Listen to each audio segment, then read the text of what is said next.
یہ 3 سوال ہیں، اور وزیر سے کہا کہ سنو، یہ 3 سوال ہیں لیکن میں تم کو مہلت دیتا ہوں، تمہیں ٹائم دیتا ہوں، اگر اس ٹائم پر آپ نے بتا دیا تو سلطنت آدھی آپ کی ہو جائے گی، اور اگر اس ٹائم پر آپ نے نہیں بتایا تو پھر آپ سمجھ سکتے ہیں۔ کہا ٹھیک ہے بادشاہ سلامت، آپ مجھے یہ بتائیے آپ نے مجھے کتنا ٹائم دیا؟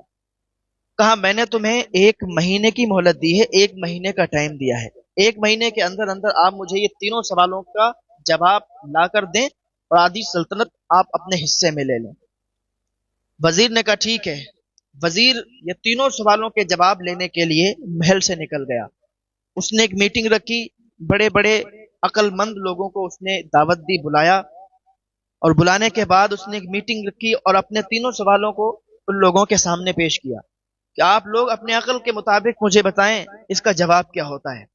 اور یہ یاد رکھنا کہ سوالوں کے جواب صحیح بتانا، اگر تم نے جواب غلط بتائے، ہم نے بادشاہ کے سامنے یہی بات پیش کر دی، یہی جواب دے دیے، تو بادشاہ کو اگر یہ لگا کہ یہ جواب غلط ہے تو بادشاہ میری گردن کو اڑا دے گا، مجھے قتل کر دے گا، میری زندگی ختم ہو جائے گی، میری دنیا اجڑ جائے گی، سب چیز ختم ہو جائے گی، پھر میں سلطنت کا کیا کروں گا؟ میری سلطنت جو آدھی مجھے ملنے والی ہے تو چلی جائے گی، کیونکہ میں ہی نہیں رہوں گا۔ تو آپ ذرا سوچ سمجھ کے آپ لوگ اپنے عقلوں پر زور ڈالیں، دماغ میں بیٹھائیں، سوچیں، لیکن مجھے اس کا جواب بتائیں۔ میٹنگ چلتی رہی، آخر کار جتنے لوگ آئے تھے سب نے کچھ نہ کچھ سوال بتائے، سوالوں کے جواب دیے۔ جب اس نے ان کی باتوں کو سنا، ان کے جوابات کو سنا، تو کوئی بھی جواب صحیح نہیں تھا۔ ان لوگوں نے اپنے اپنے حساب سے اپنے اپنے طور و طریقے سے جواب دیے، لیکن کسی کا بھی جواب صحیح نہیں ملا اسے۔ تو اس نے سوچا کہ یار اتنے عقل مند لوگوں کو میں نے بلایا اور کسی نے بھی صحیح جواب نہیں دیا، آخر اب کیا کیا جائے؟ اب یہ نکل گیا، جا رہا تھا، یہی سوچ اس کے دماغ میں تھی کہ آخر کس کے پاس جائیں اور سوالوں کے جواب کہاں ملیں گے۔ ایک شخص سے ملاقات ہوئی، اس شخص نے پوچھا کہ آپ بہت پریشان لگتے ہیں، آپ مجھے بتائیں کہ آپ کیوں پریشان ہیں؟ وزیر نے کہا بات یہ ہے کہ بادشاہ سلامت نے مجھے 3 سوال دیے اور ان کے جوابات مانگے ہیں، کافی لوگوں سے پوچھنے پر بھی اس کے جواب صحیح نہیں مل پائے ہیں، میں اسی کشمکش میں ہوں، اسی سوچ میں پڑا ہوں کہ آخر کس سے یہ سوالوں کے جواب پوچھوں، کون آخر یہ 3 جواب بتائے گا؟ اس شخص نے کہا کہ تمہیں پریشان ہونے کی ضرورت نہیں ہے۔ وزیر نے کہا اچھا تو آپ بتاؤ، آپ بتاؤ گے، آپ کو پتا ہے؟ اس نے کہا مجھے تو نہیں پتا، لیکن میں ایک ایسے شخص کا پتہ جانتا ہوں کہ وہ آپ کے 3 سوالوں کا جواب دے دے گا، آپ کے جو 3 سوال ہیں ان کے جواب آپ کو مل جائیں گے اور آپ بادشاہ سلامت کے سامنے ان کو پیش کر سکتے ہیں۔ کہا بتاؤ ان کا پتہ بتاؤ۔ اس شخص نے اس کا پتہ بتایا، کہا جاؤ وہ فلاں جنگل میں ایک جھوپڑی لگا کے بیٹھا ہوگا۔ اب وزیر اس کی تلاش میں نکل گیا، اسی جنگل میں گیا جو اس نے ایڈریس بتایا تھا، وہاں پر ایک جھوپڑی دیکھی تو اس کو تھوڑی تسلی ہوئی، دل میں تھوڑی ٹھنڈک پڑی، اور اسی جھوپڑی کے پاس چلا گیا۔ جب اس جھوپڑی کے پاس گیا اور اندر جب داخل ہوا تو وہی بزرگ، وہی بوڑھے شخص جس کے بارے میں اس شخص نے بتایا تھا کہ وہ آپ کے سوالوں کے جواب دے دیں گے۔ اب یہ جھوپڑی کے اندر داخل ہوا، جیسے ہی بزرگ نے دیکھا، کہا آئیے وزیر، آپ ضرور سوالوں کے جواب لینے کے لیے آئے ہیں۔ تو وزیر نے کہا بابا جی آپ کو کیسے معلوم کہ میں سوالوں کے جواب آپ سے لینے آیا ہوں اور میں وزیر ہوں، آپ کو کیسے معلوم چلا؟ تو ان بزرگ نے کہا کہ مجھے ایسے معلوم چلا کہ تمہارے جو حلیہ ہے، تمہارا جو لباس ہے، تمہارے پاس جو سامان ہے، بیگ وغیرہ ہے، یہ سب وزیروں کا ہی ہے، کیونکہ کبھی میں بھی وزیر ہوا کرتا تھا، کبھی میں بھی وزیر تھا، اور جس طریقے سے تم آج سوالوں کے جواب ڈھونڈنے کے لیے نکلے ہو، میں بھی ایک وقت تھا جو سوالوں کے جواب ڈھونڈنے کے لیے نکلا تھا، لیکن مجھے میرے سوالوں کا جب جواب ملا تو میں بادشاہ کی غلامی کرنے کے لیے نہیں گیا، میں اللہ کی عبادت کرنے کے لیے آ گیا، میں اللہ کی عبادت میں لگ گیا۔ جب مجھے میرے سوالوں کے جواب ملے تو میں نے سوچا کہ میں بادشاہ کی غلامی کیوں کروں، میں اس کی غلامی کروں کہ جس کی غلامی بادشاہ بھی کرتا ہے اور جس کی غلامی ساری دنیا کرتی ہے۔ تو میں اللہ وحدہ لا شریک کی عبادت کے لیے آ گیا ہوں، اللہ کی عبادت میں لگ گیا ہوں، تو میں اب کسی کی غلامی نہیں کرتا، کیونکہ مجھے میرے سوالوں کا جب جواب ملا تو مجھے سمجھ آ گئی کہ مجھے کیا کرنا ہے۔ اب آپ پوچھو کہ آپ کے سوال کیا ہیں، میں ان کے جواب دینے کے لیے تیار ہوں۔ وزیر نے کہا بابا جی میرے 3 سوال ہیں، کیا آپ ان کے جواب دے پائیں گے؟ کہا وزیر آپ سوال کریں۔ کہا بادشاہ سلامت نے سوال کیے ہیں، پہلا سوال تو یہ ہے کہ انسان کی زندگی کا سب سے بڑا سچ کیا ہے، اور انسان کی زندگی کا سب سے بڑا دھوکہ کیا ہے، اور انسان کی سب سے بڑی مجبوری کیا ہے؟ یہ 3 سوال ہیں جن کے جواب لینے کے لیے میں بڑا تڑپ رہا ہوں، بڑا پریشان ہوں، بڑے بڑے اچھے عقل مندوں سے ملا ہوں، لیکن انہوں نے بھی اس کے جواب نہیں دے پائے۔ بابا جی نے کہا کہ وزیر 2 سوالوں کے جواب تو میں تمہیں ایسے ہی دے دوں گا، بالکل فری، ایسے ہی بتا دوں گا، لیکن تیسرے والے سوال کا جب جواب دوں گا نا اس کی اجرت لوں گا۔ کہا اجرت؟ آپ بتاؤ، میرے پاس جتنا ہے میں آپ کو دینے کے تیار ہوں، میں جتنی اشرفیاں ہیں میرے پاس میں سب آپ کو دے دوں گا، جتنا سامان ہے میرا میں سب آپ کو دے دوں گا، آپ مجھ سے وہ بھی سوال کا جواب بتا دو، کیونکہ اگر 2 سوالوں کے آپ نے جواب بتا دیا اور تیسرا کا نہیں بتایا تب بھی میری جان کو خطرہ ہے، بادشاہ مجھے مار دے گا۔ تو انہوں نے کہا ٹھیک ہے، پہلے سوال کا جواب میں تمہیں بتاتا ہوں کہ زندگی کا سب سے بڑا سچ کیا ہے۔ تو دیکھو پہلے سوال کا جواب یہ ہے کہ زندگی کا سب سے بڑا سچ موت ہے۔ زندگی کا یہ سب سے بڑا سچ ہے، بالکل یہ بات حقیقت ہے، کسی کا بھی اس پر کوئی انکار نہیں ہے، ہندو ہو، مسلم ہو، سکھ ہو، عیسائی ہو، کسی بھی دھرم کا کوئی بھی انسان ہو، اس کا انکار نہیں ہے۔ ہر انسان یہی کہتا ہے کہ موت آنی ہے، موت برحق ہے، ہر جاندار کو موت کا مزہ چکھنا ہے۔ ایسا نہیں ہے کہ دنیا میں کوئی آیا ہے تو اسے دنیا میں ہی رہنا ہے، ہر انسان کو یہاں سے جانا ہے، یہاں پر ایک امتحان ہو رہا ہے، اور جب کوئی انسان امتحان دینے کے لیے جاتا ہے، ایگزام دینے کے لیے جاتا ہے، تو جب اس کے ایگزام پورے ہو جاتے ہیں تو وہ واپس آتا ہے۔ مان لیجئے اگر کوئی شخص کہیں کام کرنے کے لیے جائے اور وہ مسافر ہو، بریلی سے کوئی شخص ممبئی کام کرنے کے لیے گیا، تو ممبئی میں اگر 1 مہینہ اس کو رکنے کا ارادہ ہے، 1 مہینہ جب جائے گا تو 1 مہینے کا سامان لے کے جائے گا، 1 مہینے سے اوپر کا نہیں جائے گا، اس لیے کیونکہ اسے واپس آنا ہے، وہیں نہیں رہنا ہے، وہیں سیٹل نہیں ہونا ہے، اس کو وہاں کام کرنے کے لیے جانا ہے، وہ کام کرے گا اتنا ہی سامان لے جائے گا جتنے دن وہ وہاں پر رہنے والا ہے، 1 مہینہ، 2 مہینہ، 3 مہینہ، جتنے دن وہاں پہ رہے گا اتنا ہی اپنا ساز و سامان لے کے جائے گا۔ اگر 1 مہینے کا ساز و سامان لے کے گیا اور 1 مہینہ پورا ہو گیا تو 1 مہینے کا جو ساز و سامان تھا وہ ختم ہو جائے گا، اسے واپس آنا پڑے گا۔ تو اسی طریقے سے ہم لوگ جو اس دنیا میں آئے ہیں، یہ سمجھنے کا ایک بہت سیدھا سا طریقہ ہے، ہم لوگ بھی جب دنیا میں آئے ہیں نا تو ہمارا بھی ایک وقت مقرر ہے، کسی کا 50 سال ہے، کسی کا 60 سال ہے، کسی کا 70 سال ہے، کسی کا 80، 100 تو بہت کم لوگ ہوتے ہیں نا جو بہت پہلے زمانے کے ہمارے بزرگ ہیں تو وہ مشکل سے 100 تک جاتے ہیں، ورنہ آج کل تو نا 50، 60، 70، 80 تک لاسٹ ہے۔ تو ہم کیا کر رہے ہیں نا، یہاں پر ایگزام دے رہے ہیں، امتحان دے رہے ہیں، ہم لوگ مسافر ہیں، اور یہ ہمارے لیے یہ سمجھو کہ ایک قید خانہ ہے۔ جیسے ہی ہمارا وقت مقرر ہوگا، پورا ہو جائے گا، جیسے ہی ہمارا وقت پورا ہو جائے گا ہم یہاں سے چلے جائیں گے، ہمیں پھر یہاں کوئی روکنے والا نہیں ہے، نہ ہی کوئی روک سکتا ہے، ہمیں اپنے اصلی گھر، حقیقی گھر میں لوٹنا ہے۔ یہاں پر ہماری کتنی بھی بڑی عمارت ہے، یہاں پر ہماری بہت بڑی بلڈنگ ہے، کئی کاریں ہیں، کئی نوکر چاکر ہیں، یہ سارے کے سارے مجھے چھوڑ کے، ہمیں اور آپ کو چھوڑ کے جانا پڑیں گے۔